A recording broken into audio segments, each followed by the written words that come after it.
Hey guys, it's Mad Friday and welcome back. Right, during the summer my buddy Wraith took his family to see the battleship USS Alabama, and he was kind enough to send me the pictures and videos. So I thought you guys might like to see it. I'm into my history and I expect a lot of you play World of Tanks because you're into history too, and this kind of fits in with it.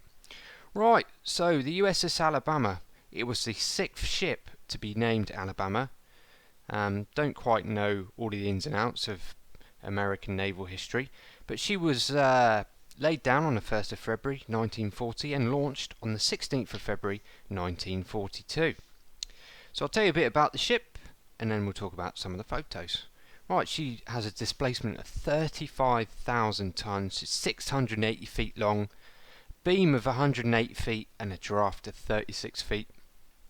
She's powered by a load of oil-fired steam turbines with 4 shafts, meaning it has 4 big props on there, and it can manage 27.5 knots and a range of 15,000 nautical miles at 15 knots. She has a complement of 1,793 officers and sailors. And a bit everybody likes to know about the armament, it has 9 16-inch guns, that's 406mm in English money, 25-inch guns, 24 40mm Bofors and 22 20mm cannons. So rangefinder seat. Don't touch anything, just look. Right, so in this picture here you can see the 16-inch shells and you can just about see the head of one of Wraith's kids.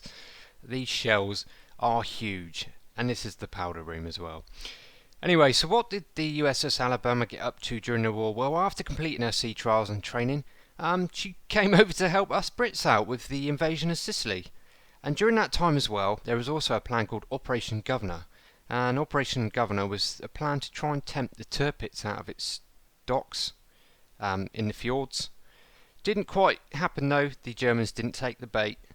But if they did, we could have seen the USS Alabama versus the Tirpitz. This is the main battery. The forward mount for 16-inch guns. You can see the magazine loaders for the shells. And this is the powder room, which would send powder up to the magazine loading room, and from there up to the final guns. So inside those chambers are the elevators that would take the powder charges up. Also at the Battleship Memorial Park was the submarine USS Drum. She was laid down on the 11th of September 1940 and launched on the 12th of May 1941. And during World War II she saw quite a lot of action. She carried out 14 patrols and in total earned 12 battle stars and is credited with sinking 15 ships for a total of 80,580 tons of Japanese shipping.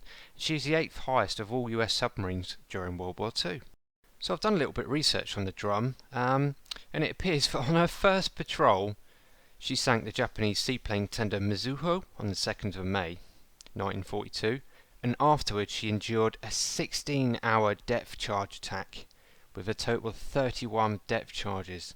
Imagine being in that submarine and surviving 31 depth charges. I just can't imagine what it would have been like to serve in one of these things.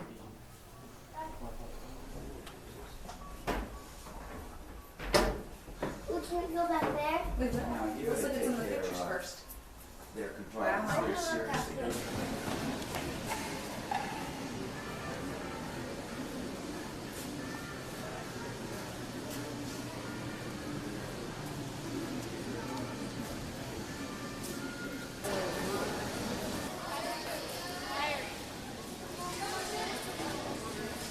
Your ice melted?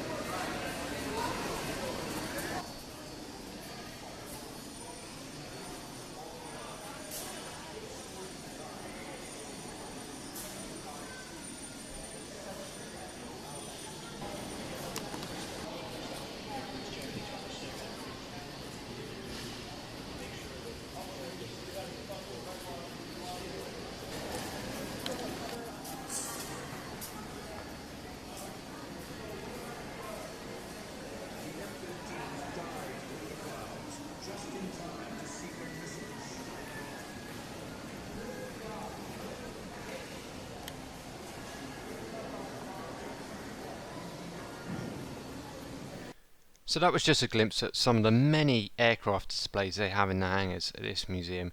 And also outside, they have even more of them as well. It's just ridiculous how big this museum looks to be, and it puts most museums in Britain to shame. They must have more aircraft there than all of the museums in Britain put together. And what some great aircraft too, particularly the B-52 is one of my favourites.